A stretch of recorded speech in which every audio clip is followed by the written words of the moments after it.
Sales of existing homes surging for a second straight month as buyers get back into the housing market. CNBC's Diana Olick is all over it. She joins us right now from Washington with all the details. Hey, Diana. Hey, Trish, you're right. This was a big jump, well beyond expectations. Existing home sales up 12.3% to a seasonally adjusted annual rate of 5.28 million units, still down 2.9% year over year. The realtors say it could be the brightening jobs picture or rising mortgage rates, which tend to get buyers off the fence, worried they might miss out on the lowest rates. Inventories dropped, as they always do in December, down to 3.56 million units, which at the current sales pace represents an 8.1 month supply.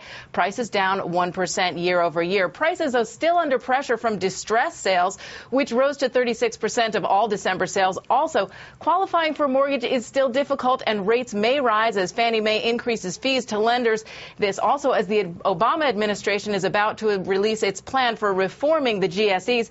Joining us now in his first interview since leaving the administration, the Treasury Department, is Michael Barr, former Assistant Secretary for Financial Institutions and one of the architects of the Obama housing bailout. He's now professor of law at the University of Michigan and a CNBC contributor. Welcome to the program, Professor Barr. You were in the room. It's a real pleasure. You were in the room, in the trenches on how to reform the mortgage giants.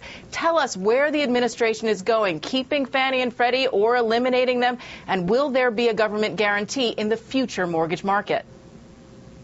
Well, there's a real debate going on now about just how far to go in this report that Treasury is going to put out at the end of the month. I think the situation has become much more difficult politically, given the ascendancy of the Tea Party and the House Republican takeover.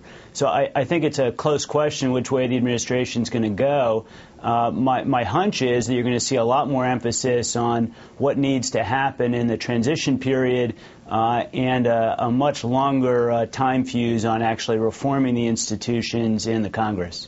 But do you believe they will espouse that government guarantee or completely privatize the market? Well, I think that if it were up to me, I would go ahead and come out strongly and say I think we need to continue to have a federal government guarantee, one that's very different from what we had in the past, one that's explicit, one that's fully paid for, one that doesn't benefit private shareholders, and one that's really only about catastrophic loss in the event that we have the kind of financial and housing crisis we've just gone through.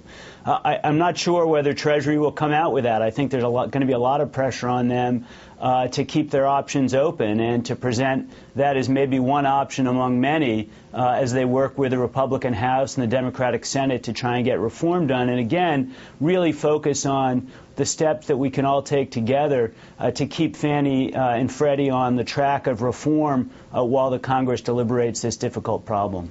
And as you say, with the new Congress, the new Republican leadership in the House is already out, in fact, today, supporting a plan that completely privatizes the mortgage market and eliminates Fannie and Freddie. How do you think this fight is going to play out on the Hill? I think it's going to be quite difficult. I think we're going to know for sure later this spring how serious the House Republicans are about pursuing that path. I think they're going to come under a lot of pressure from their constituents, from homeowners, from the realtors, from the home builders, all of whom will say, do you really want to put that kind of pressure to shut down the mortgage market? If you look at the mortgage